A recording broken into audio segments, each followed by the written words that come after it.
This is a Capital Writing author interview.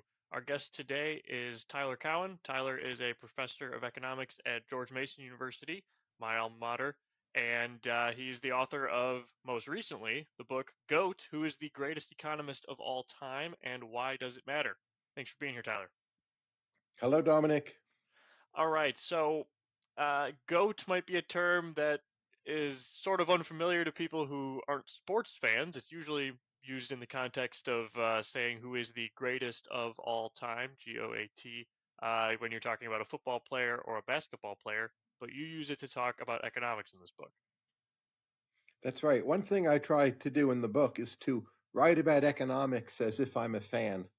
So when we read about movies or sports or music, often we want to read things written from the perspective of a fan.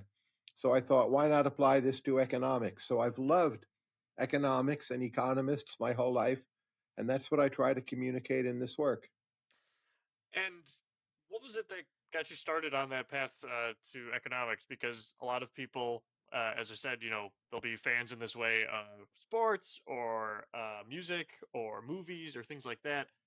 What is it that economics was sort of the channel of that sort of passion in your life? Well, if that's a biographical question, it started more or less when I was age 13, and I just started reading some economics. And some of it actually included National Review. Some of it was from Foundation for Economic Education. It was mostly books I had taken out from the public library. Some of it was Milton Friedman, different textbooks. Uh, a year later, like Hayek and Adam Smith. And I just kept on reading and fell in love with it as a way of thinking.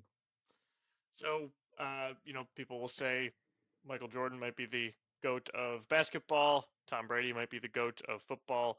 You say that John Stuart Mill is the GOAT of economics. That might be a sort of unusual claim that some people wouldn't expect, considering Mill as a great economist. What is it about him that made you put him at number one? Well, I don't quite say that he's GOAT. I say that he's my favorite of the major Okay. contenders. And that's true as a subjective claim. I think the strongest objective case is simply for Adam Smith, because he was the first and most fundamental economist. But if you say it's Adam Smith, in a sense, there's no further comparison. And if the different candidate, Smith is in some ways the worst economic thinker, simply because the others could build on him. What I find appealing about John Stuart Mill is that he builds out a full blown case for liberalism. I think most of that case succeeds. I think economics is fundamentally something we use to build a better society. And who saw the big picture most clearly, including free speech and limits on government and the value of liberty? For me, that was John Stuart Mill. So I don't think you can say he was the best economic analyst. Someone like Milton Friedman, among others, clearly would beat him. But nonetheless, he's my favorite. And on rights of women, Mill also is the best economic writer to this very day. So let's talk about sort of the criteria you set up for how to analyze this. Obviously, you say you're writing from the perspective of a fan, and so your personal biases come in, and you say what those are in each of the chapters. But what are some of the other things that you're looking at to determine whether an economist should be in consideration for GOAT? Well, they should have had real world relevance. They can't have just been wrong about everything. They should have done some micro and done some macro. They should have done theory and empirics. Those seem to me to be reasonable standards, maybe not fully objective, but I think most people could agree on something like those. Uh-huh. And then who are the economists that you then consider as finalists? Include you mentioned Mill, you mentioned Smith, you mentioned Friedman, but there were three others you mentioned as well. Well, John Maynard Keynes, I think, clearly is in contention. He's not my favorite, but obviously a thinker of major impact. Friedrich Hayek, who was the most right about socialism and central planning, clearly is in contention. And a bit of a dark horse pick, but I say Malthus, who wrote in the early 19th century on population and you could say the environment. I'm myself not a Malthusian, but if it turns out that he's right, maybe I've undervalued him as GOAT. So Malthus sort of is a byword today for being wrong, because he was talking about the problems that come in with population growth, and basically saying that society will hit a point where you won't be able to grow enough food to feed people, and so the population won't be able to continue to grow. That turned out to not be right with the Industrial Revolution, with huge advances in the productivity in agriculture, and so on. But you sort of nonetheless say that there is actually a really good economic analysis in Malthus, even though that central claim might not have turned out to be right. And I think the third edition of Malthus's book is much better than the first edition. So there's two ways of reading the third edition. In the third edition, Malthus says, well, clearly we can avoid all these problems. It's just that human beings are not virtuous enough to find the right solution. And that may end up being correct. It could easily end up being correct. So Malthus is the economist who focuses our attention on lack of virtue. But there's a more general version of the Malthusian argument, which is simply that when you have exponential processes, if they don't all line up in the right way, you're in for big trouble. So today, low fertility seems to be the problem, not high fertility. But it's still basically a Malthusian argument that an exponential process, like a total fertility rate below 1, just leads you to disaster. And maybe that's the biggest problem we face. So that too would resurrect Malthus in some form. He's not my final pick, to be clear, and I think he was too pessimistic. But the actual Malthus is quite different from, say, what you might think if you read Julian Simon on Malthus. Mm-hmm. The virtue point is interesting as well. You say Malthus brought that up, but John Stuart Mill also talked about the need for sort of virtue and intelligence in society, I think is the term he used. And then Adam Smith was concerned with this as well, with how the division of labor might cause problems on that front. But since those more older thinkers, especially older British thinkers, economists have sort of gotten away from considering virtue as an important part of their discipline, been much more empirically focused, much more mathematically focused as well. Do you see that as sort of a regress in economics, considering that three of the GOAT contenders are concerned with this virtue issue? Well, I would put it this way. The quality of statistical work today is much, much better than it was in any of these earlier times, or even 20 years ago. But that said, these other traditions need to make a comeback. Our world has a lot of problems. Our politics is getting more and more screwed up. If we economists don't think more about virtue and politics and liberty and free speech, I mean, we're just going to lose it all. So it needs to make a comeback. And part of the goal in writing this book was to help it do so and resurrect interest in these questions. What do you think that looks like for today's economists to be working on virtue? Well, I think one needs some kind of public presence. So you could write for excuse me, write for a magazine, write for a blog or Substack, be on Twitter, have a podcast. Also, ideally, do research and write books related to ideas of virtue and morals and ethics. It's there in some regards in current economics, but it's also specialized and formalized, but it doesn't get crystallized into lessons that people actually respond to. So I think the incentives are for hyper specialization, and that's where things have gone wrong. One of the economists that you consider but doesn't make it to be finalist is Gary Becker. One of the things he's famous for is applying economics to areas where it wasn't applied before. So things like economics of crime or economics of the family, things like that. And he does this with sort of Chicago price theory as the tool that explains everything. Is that you don't seem to think that that's probably the best way to go about this, but that was something that Becker was doing, and you say economists don't really do anymore, and that his influence has sort of declined since his death. Well, I'm a big fan of Becker, but I have some mixed feelings about him. On the plus side, I feel he could have won 5 different Nobel Prizes and deserved them all. But that said, a lot of his approaches are a bit too reductionist for me, that there's something about both the family and crime, the two cases you mentioned, that are not just about optimizing behavior. You need some theory about how people perceive reality and social norms and what they consider to be just. And toward the very, very end of his life, Becker actually himself moved in that direction. But the work he's best known for doesn't really do that. The main reason I downgrade Becker as GOAT is just I don't think he's going to beat out Milton Friedman. No slight intended to Becker. He's one of the true greats. But if you're comparing Becker and Friedman, Milton Friedman is the one who's in the running, I think. And I thought that was a pretty fair judgment. One of the reasons you cite for that is Friedman's empirical work, the monetary history of the United States being probably the top example, co-written with Anna Schwartz. But his other statistical work that he did mostly earlier in his career, before he was free to choose Milton Friedman, that really is his work that sort of put him in contention for GOAT, right? And all of central banking today is very different because of Friedman, mostly for the better. And the fall of communism and rise of reforms, Friedman played a big role in. Becker played some role, but you have two major areas of significant importance where Friedman is just well ahead of Becker. And a previous guest on Capital Writing was Jennifer Burns. We talked about her biography of Milton Friedman. You mentioned it a couple times in the Friedman chapter. What did you think of that book? I read it. I thought it was fantastic, but I'm just curious what your thoughts were. I did my own podcast with her. I like her very, very much as a person. I think it's a great book. She's a wonderful scholar. And when my copy arrived, even though it's pretty long, I read right through it. It's just like one of the best books of the last decade. I loved it. I did as well. Like I said, it's like 600 pages, but I felt like I flew through it.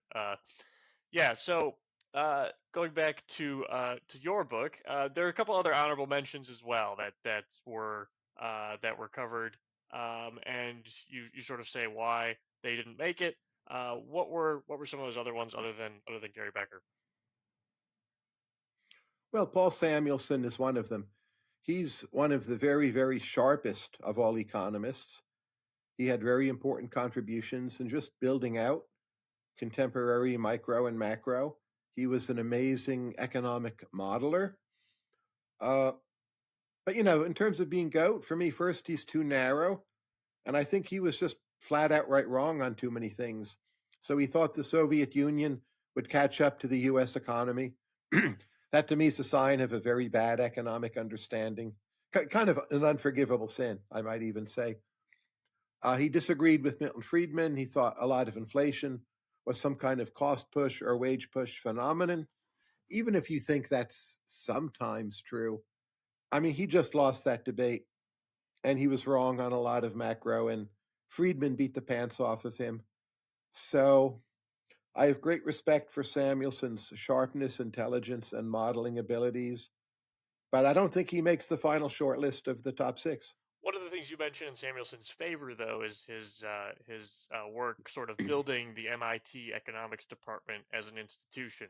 You talk about this with some of the others as well. Institution building being one of the things that you were considering for who is GOAT. Why do you think that is? Why, first of all, why do you think that that's something that's in Samuelson's favor? And then second of all, why do you think that was an important thing to consider, considering it's not exactly academic work or about the promulgation of new ideas as much as it is about being good at building an institution at certain places?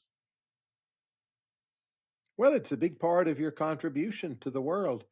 I mean, think of the people who built up early National Review. If you're assessing their legacy, surely that should count, whatever it was that they did. So if you look at Adam Smith, he didn't build an institution, but if you think of David Hume as more powerful than most institutions, Smith was his best friend, and they discussed everything and worked together closely. So that's a big thing in Smith's favor. John Maynard Keynes, you could say his attention moved sequentially, but say Bretton Woods, imperfect, but probably more or less the best we could have done at the time. Keynes gets a lot of credit for designing that. Friedman and Becker helped build up University of Chicago, most of all Friedman. Becker stayed there longer. Samuelson and Solo, and somewhat Modigliani, MIT. So we can have different preferences, like do we prefer Chicago or MIT approach? But try to look at it a step back. I think you have to give Samuelson a lot of credit for that, because when he arrived at MIT, it was not so impressive a place. And by the time he left it, it was clearly the number one department. And you say that as a Harvard grad. Correct. No, I have mixed feelings about my own alma mater, but just people who do things should be greatly respected. Keynes's work at the Versailles Conference, and again, I don't agree with all of it, but it was something very real he did. It had impact. He managed it very well. I think it definitely counts in his favor.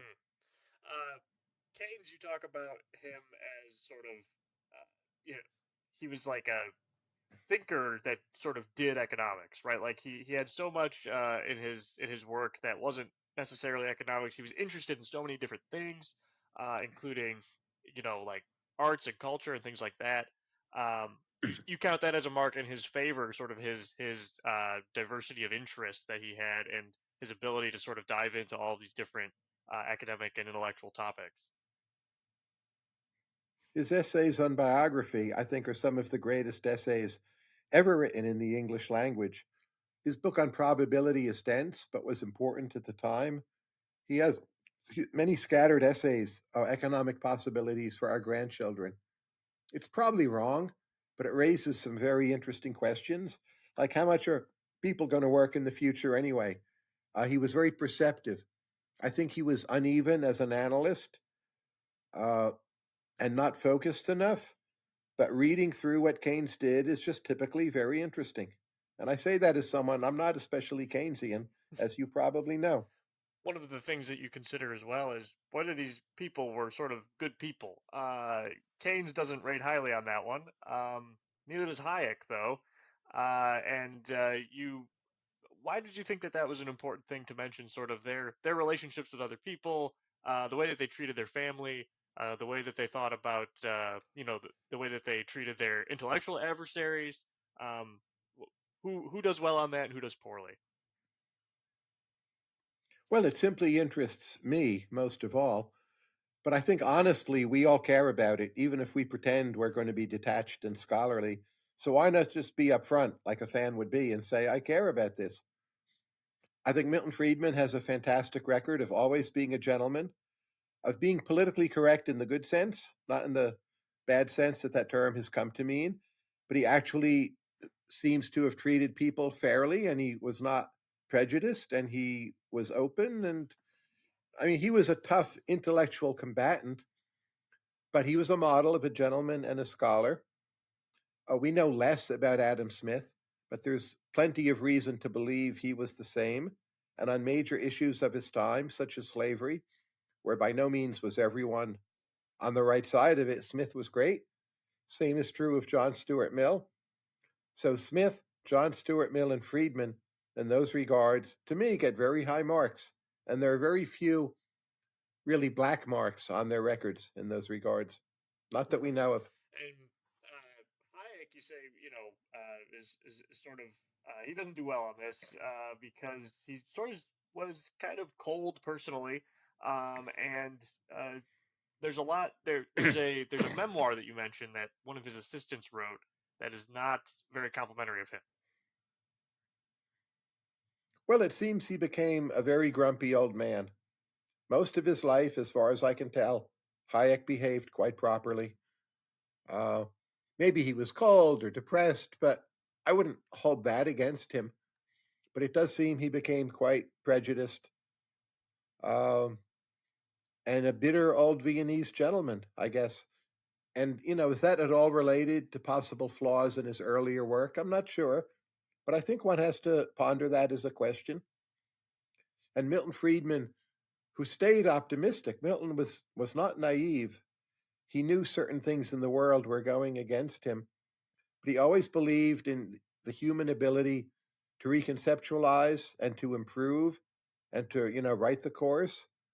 Uh, Maybe that does make him a better person. So Hayek has a very unusual career in this because he sort of starts off with a lot of work on capital theory and monetary economics and things like that. And by the end of his career, he's a very much a sort of social theorist about socialism, about the nature of a liberal society, and things like that. And so there's there's just so much that Hayek covers. And what turns out is that some of the early stuff he did just, you say, just wasn't that good. But a lot of the later stuff, he's one of the top thinkers in that area in the 20th century. And so how does it, did you find it difficult to parse which parts of Hayek to consider when you were looking at whether he should be the goat? Well, I figured out my own views sort of finally for the first time. I think his key essays on knowledge and information are probably the best economic articles written. His early work on monetary theory and trade cycles, I think it's pretty flawed, but I would call it underrated more than overrated. I don't think it's crazy. It didn't quite work the way he put it out, but I still think there's a lot to it. His later works on political philosophy, Constitution of Liberty, Law, Legislation, and Liberty, I think they're quite interesting. I like them better than most of what I read on those topics, but I do feel they totally fall flat when it comes to clinching the argument. Hayek is not willing to come out for liberty or rights. He's not willing to come out for utilitarianism. And it becomes this big muddled mess with a lot in there that's interesting. But in some key ways, I think you have to call those books Hmm. failures. And what about Road to Serfdom? I mean, that was probably his most popular book, and it was published in Reader's Digest. Lots of people who are not academic economists read that book. How does that hold up? I think it's a great book, much maligned. You need to read it in context, so it sounds very pessimistic. But Hayek wrote much of it during World War II. So to be pessimistic during World War II, while you turned out to be wrong, in fact, it was not the crazy view to hold. So I think that's become a libertarian classic. When I reread it, it really stunned me how many traditional libertarian arguments seem to come from that book. I think it's Hmm. very good. And you said you reread it. You talk about in this book how you went back and reread a lot of things off your shelf that you might not have picked up in a while. You did this starting during COVID, right? When you had some extra time to do this sort of thing. Um, what was it that led you to do that? And how was that process in writing the book? Well, I started this book, as you mentioned, during COVID lockdowns. So you could say I had extra time, but more importantly, the library was closed. So I thought, well, I need to write something where I can access most of the relevant materials on my own. Either I owned them, or they were online, or I could just buy them, and I didn't need to travel. And that was this book. I'm very glad it turned out that way, but it was not a book I was planning for a long period of time in advance. It was done in a pretty opportunistic way. I just thought, well, if I work on this, things won't drive me crazy. Let's do this. And then Hmm. I just started And it. I think that comes across in the book too. Is that, like you said, you are writing as a fan. It's very sort of, I don't want to say lighthearted. I don't know if that's the right word for it, but it's not a heavy book. It's not the sort of thing that is going to, um, you're not going to get lost in the argument of it. You have things sort of broken out very very clearly. The sentences aren't too complicated, and you're just sort of running through and making evaluations of these different works as they come in. And I think that's a really, really interesting way to do it. Yeah, I thought I wanted to put aside all affectations and stylistic devices that you might find in academic writing and write it a bit the way, you and I would talk Hmm. about these things. And one of the things that's unusual about the book is it's online. The whole thing, you could read it for free, and it also comes with a AI chatbot. Can you talk a little bit about that feature and why you decided to do that? Sure. Let me first tell listeners to get to the book, you can just Google my name, Tyler Cowen, and the word goat, GOAT. The website formally is econgoat.ai. Uh, I thought I would make the book free. Anyone can read it. You can download it to your Kindle, but it's the first book ever published in GPT-4. So you can go to the bot and ask the bot questions about the book. So if, say, you don't want to read my chapter on Malthus, you can just say, please summarize the chapter on Malthus for me. And the bot does that pretty well. And then you can go on and read some other part. Or if I reference something where you don't know the details, so I talk about Keynes at Versailles, and if you don't know, you can ask, well, what exactly happened at the Versailles conference? Because my book doesn't tell you, it assumes you know, but you can find out. So the bot is like a companion to the book, and it will indeed answer just about any question you can ask it. And it will answer the question in Spanish and Russian. It's a very versatile thing. So Jeff Holmes at Mercatus, he worked with me to help produce the bot, and we're very happy to have done it that way. I think it will be a big thing in book publishing within the next 3 The years. book was all written by you, right? Correct. All written by me, none written by GPT or anything else. But you can even ask GPT, like, where do you think Tyler's wrong? Or what would Paul Krugman say about this? And again, the answers are pretty good. That's impressive. I was thinking of going in after this interview and asking the bot all the questions I asked you and see how the answers compare. That's a good idea. Or if you just ask it, well, Tyler is critical of Keynes on this point. If someone wanted to defend Keynes, what would they say? So you can always get a different perspective. In that sense, there's an infinite number of referees attached to this book, even though it did not go through a normal academic refereeing process. I think it might be a little bit better. I think one of the things that you do in here as well, you're comparing economists from so many different time periods. We mentioned before, about sort of this consideration of virtue that was present in the earlier ones and not in the later ones. What were some other issues that you ran into in trying to make like comparisons between these people that came from such different backgrounds and contexts and different stages of development of economics as a discipline? Well, it's very hard to compare empirical work across time. So Adam Smith, as I'm sure you know, he wrote a long digression on the price of silver. It seems to me it's actually pretty good, but there's no econometrics in there. I still count it as Smith having done empirical work, and it's very much to his credit. But you look at Milton Friedman's monetary history, which actually by today's standards is itself very simple compared to current econometrics. That to me is very much to Friedman's credit. Malthus has a lot of economic history in his essay on population. I think the quality is pretty mixed. There's a lot of wishful thinking in there about like China and India. He makes a lot of claims that like it's okay if he was wrong back then. That's understandable. But he feels too systematically wrong in a way slanted in his favor. And I do count that against him a bit. Smith, on the price of silver, I just think he's trying to figure out what was happening. So that's a metric I use for comparing empirical work across time. When Keynes wrote on India, he looked at a lot of data to try to figure out the best currency system for India.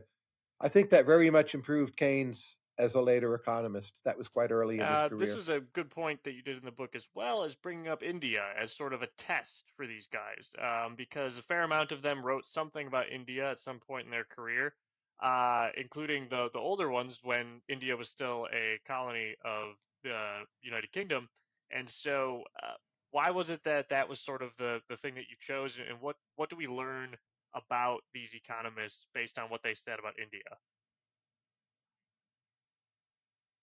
Well, there's a conceptual reason. So none of them were India experts, but I think it's a good kind of quick and dirty test of goat that if you throw an economist into a new environment and ask that person to figure it out, how well do they do? It's not the final standard, but it's a good gut check on how good an economist they are. And of the 6 finalists, other than Hayek, they all did quite a bit on India. Obviously, it's a big, important country, but it gave a relevant way to compare them that, say, I could not have as easily done on China. And I think overall, Milton Friedman on India was excellent. He went there twice in the 1950s. He wrote fairly long memos about India. I don't think they're perfect, but they're really quite good. He was quite optimistic about India's prospects in the longer run. That's turned out to be correct. He saw the fundamental problem as one of human capital. I think that's turned out to be correct. He saw India was greatly overregulated. That's clearly turned out to be correct. I think he overemphasized how important it would be to give India like his M2 money growth rule. On that, he was wrong, I would say. But, So much more of it was correct and on the mark. And I think that ups Friedman in my eyes because he really was not an India expert, but did very well in that environment. Smith on India is good. Keynes on India, I think, is quite good. Uh, Malthus on India is flawed. Mill on India, much as I admire Mill, Mill did not understand how harmful British colonialism was. He thought it would help develop India, but the fact that it was more than anything a means of resource extraction, I don't think he saw clearly enough. And that reflects this real shortcoming in Mill, that his understanding of public choice economics, I think, is not good enough. So he had too much faith in planners of a certain kind, including British imperial planners. So the India test for Mill, it really helps you pinpoint what to me is Mill's main shortcoming, a kind of Mm-hmm. naivety about And you say power. Smith was really good on this, right? He was opposed to the East India Company as sort of a trading monopoly, and you said this was a bad deal for Britain. That's right. Now, I'm made a little nervous by one of Smith's comments that he thinks in principle it's fine to give a company an initial monopoly over a territory such as India because they will help develop it. And I'm not sure exactly what he meant by that, but I suspect it's something I disagree with. But overall, I think Smith has much more good analysis of the East India Company than bad. Malthus worked for the East India Company, as did Mill, which we cannot neglect to mention. So they had a very direct personal stake in this. Malthus trained East India bureaucrats. Uh, what exactly he taught Sure. them, Malthus I was don't know. also a reverend. You mentioned that as well, and you seem to say you think he was sincere in his Christianity. How does that affect his thinking and his placement as goat? Well, that's a complicated question. It depends on what your own views are. Uh, the other thinkers on this list are all quite secular and either didn't believe in God or maybe were sort of distant deists, but not religious thinkers at all. And that Malthus was a religious thinker, I think, helped orient his attention toward this issue of virtue. So I think for Malthus, it's a plus that he was a Christian.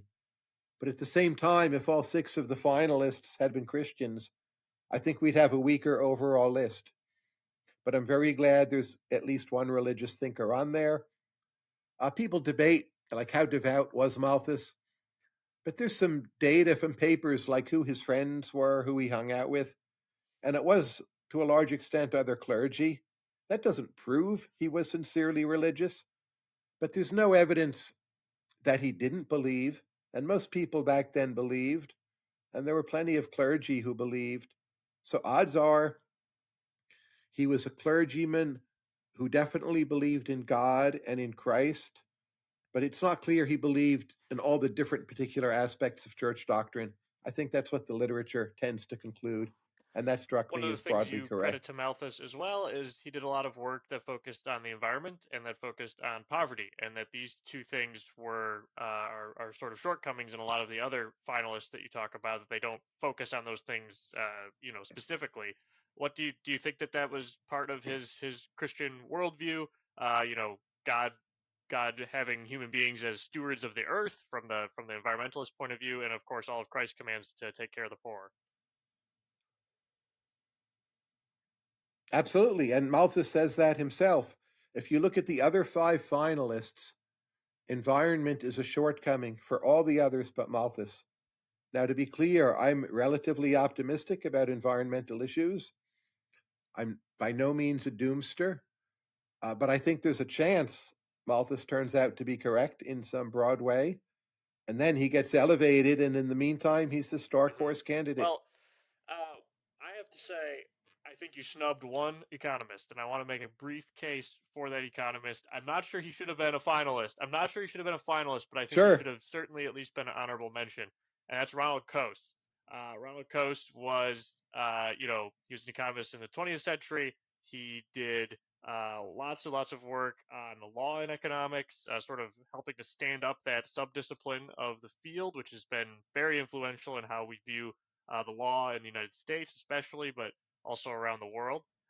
He's the author of Problem of Social Cost, which is one of the most cited papers. in economics. He's that was critical of the way that economists were looking at things in the middle of the 20th century. He said, "Look, you guys need to look at the total effect of policy." He introduced concepts of Coasian bargaining, which then other economists sort of built on after that to create the Coase theorem. That sort of idea, which was very influential as well. The study of regulation. He's a big part of that. He was at University of Chicago for a long time, as was other GOAT contenders. He also wrote Nature of the Firm, which he wrote as an undergrad, and that was one of the things he was eventually cited for a Nobel Prize for. And even if it might not hold up super well, and I think there are parts of it that don't, the fact that he was already on that level as an undergrad, I think says a lot about him as a thinker. Um, why did you snub Ronald Coase? Well, I agree I should have covered Coase more than I did, but I can't see making him GOAT above, say, Friedman or Becker, in spite of the very impressive achievements you cite. So it's not about everyone who's great. The book is like, who is GOAT? And I just don't think he quite did enough to be GOAT. Two other people I snubbed, but for somewhat different reasons. Marx and Mises. Whatever you think of them, they're important figures. They don't really come up. There's a very good chance I'll write things on them separately. It's why they're not in this book. I don't think either's GOAT, to be clear. Certainly not Marx. But they too got snubbed. And Jevons, Valra, Menger. There's just some more things I'm going to write. So some of the gaps in the book I Okay, hope to fill. what is that? What is Maybe that Coase future too. book going to look like? You think? Well, book is a funny word because once you publish the thing in an AI, it's more than a book. Some would say less than a book. I'm not sure what the next thing I do will look like, but I don't think it will be a traditional book. I think it will be some kind of hybrid product. But I want to write more on history of economic thought, and the names I just mentioned are on my short list of what to cover. But you start things, and sometimes it takes off in your mind, and sometimes it doesn't. So I'm not 100% sure about any of those, but that's what's percolating in my mind at the moment are those figures. Marginal All right. revolution, Well, Marx and yeah. Mises. Go ahead. And Mises, what I'm really interested in are his two books, Socialism and Liberalism. Certainly the Misesians are fans of everything Mises did, but it seems to me in the broader communities, those books are grossly underrated. And if I did something on Mises, What I about would his book on focus on those. bureaucracy? Do you think that's underrated too? Absolutely. Maybe I would cover that as well. I'm less of a fan of human action, but even if I'm wrong about human action, I feel that gets enough attention of some sort, and the earlier works don't. Well, bureaucracy is not an earlier work, All but right. Well, we that's look what I forward would to write reading on. that, just as we enjoyed reading this book. The book again is called "Goat: Who is the Greatest Economist of All Time, and Why Does It Matter?" Highly recommend it. We'll link to it in the article for this interview because you can read the whole thing online right now if you want to. So, uh, thank you so much for being here, Tyler. Really appreciate it.